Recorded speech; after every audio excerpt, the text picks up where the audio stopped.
started. The first one is personal development. Now, in illustrating personal development, Mr. Schoaf, my teacher, started with money. You know, money's not the only place to start in talking personal development, but it's where he started, so let me share the thoughts he shared with me back then. Let me share them with you. Here's the best lesson I can give you on economics. It's very simple. We get paid for bringing value to the marketplace. That's about as simple as I can put economics. We get paid for bringing value to the marketplace. Now, it takes time to bring value to the marketplace. However, we do not get paid for time, so we cross that out. Mistakenly, the man says, I'm making about $20 for an hour. Not true. If that was true, you could just stay home, right, and have them send your money. So that's not true. We don't get paid for time. We get paid for value brought to the marketplace. Now, since that's true, here's one of the key questions of my talk to you today. Is it possible to become twice as valuable to the marketplace and make twice as much money in the same time? Is that possible? The answer is yes. Could you become 3 times as valuable as you might be right now to the marketplace and make 3 times as much money in the same time? And the answer is yes. 5 times, 10 times? Of course. America is unique. It's a ladder to climb. It starts down here, let's say, at $5 an hour, and it keeps going up. Top income last year, $80 million. The guy who runs Coca-Cola. Now, that's a heck of a ladder. That's why everybody wants to come here. Right? The boat people are not headed for Vietnam.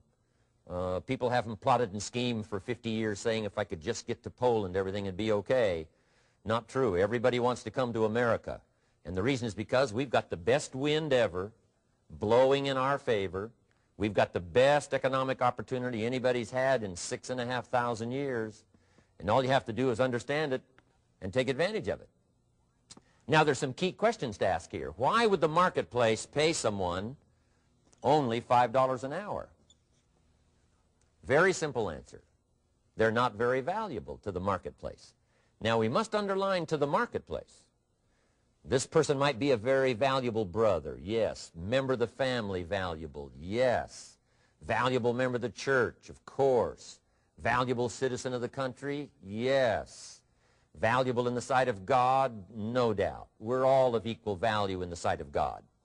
But if you're not very valuable to the marketplace, you don't get much money. You say, well, it shouldn't be that way. Well, then you got to start your own country. You know, this one's been in process for 200 years, and this is the best we've been able to come up with so far. But here's the key. You don't have to stay here. Now, there was a big debate in Congress last year that this $5 was not enough, should be 6, should be 6, should be 6. But we don't need legislation. 6 is already on this ladder. The next step up. You know, if you work for McDonald's, they'll pay you $5 an hour to take out the trash. If you whistle while you take out the trash, they'll pay you $6 an hour. So we don't need that legislation. You just need to take lessons on how to whistle. Have a good attitude. Now, as you begin to climb this ladder, why would the marketplace pay some people $50 an hour? Answer, evidently, they must be more valuable to the marketplace. 10 times more valuable. And is that possible for someone to be 10 times more valuable and earn $50 an hour instead of 5? And the answer is yes. That's what America is all about. Now, why would the marketplace pay some people $500 an hour? Evidently, this person must be much more valuable to the marketplace. That's what's important to understand, to the marketplace. And would the marketplace pay one person $80 million for 1 year's work? And the answer is, of course. If you helped a company make $1 billion, would they pay you $80 million? I'm telling you, it is possible. And that's why America is so exciting. That's why this financial ladder is so exciting. It's possible for all of this to come true for all of you, no matter where you start. As a student in school, just getting started out there in the workplace, this is all possible for you. Now, Mr. Schoaf gave me the clue on how to climb this ladder as high as I wanted to climb.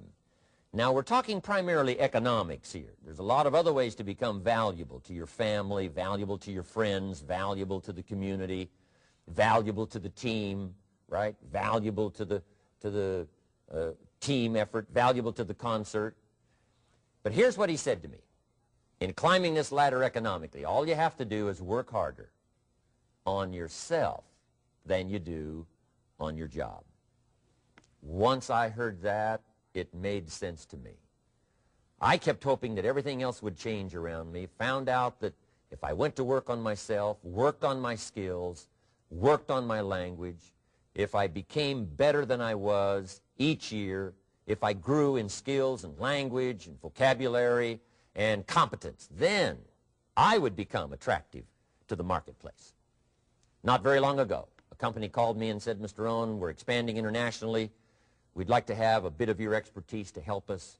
Would you give us a bit of your time? We'll add some millions to your fortune. And I said, okay. And I thought later, isn't that interesting? They would call me. Then my second thought was, of course they'd call me. Who else would they call? I can get the job done. Now, what a contrast for me, farm boy from Idaho, raised in obscurity, parents of modest means, broke when I was 25.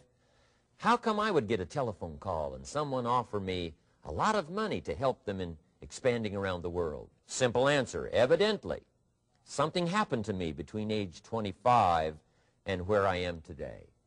And I can tell you where it all started. From my teacher, Mr. Schoaf, who said to me, we don't have to change what's going on out there. That's the wind that's blowing. All we have to do is change what's going on in here. And now there's several ways to do that on personal development. And let me give you those ways. Here's the first one. We must learn from personal experience. Pretty simple. Learn from what happens to you. Take a look back over the last few months. Did you make some mistakes? How could you correct those for the future? Take a look back over the last year. Have you done it right or done it wrong? Let's correct it for the next year. Learn from your personal experience. Mr. Schoaf asked me when I first met him, he said, Mr. Rohn, how are you doing? You've been out there now 6 years. And I said, I'm not doing very well. He said, I suggest you not do that anymore.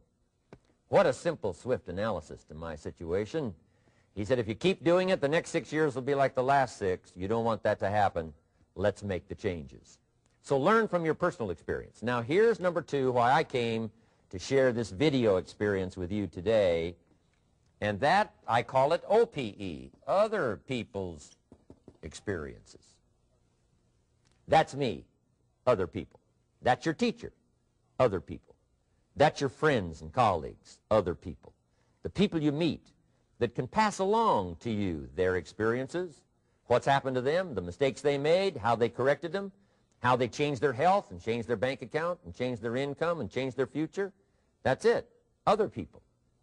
Now, there's 2 kinds of people to learn from. One is failures. It's too bad failures don't give seminars, right? That would be valuable. Bring your notebook. Have them tell you how they lost it all and threw it all away, threw their health away and threw their friendships away and things didn't work out well. That would be valuable. But now then we must also learn from positive, people that have done well. They've got the health, and so we ask them, how did you become so healthy? They've got the skills, so we ask them, how did you become this skillful? They've got the income, so we ask them, how did you get here in such a short period of time? So now here's what's important in personal development. In learning from other people, we learn, number 1, by observation.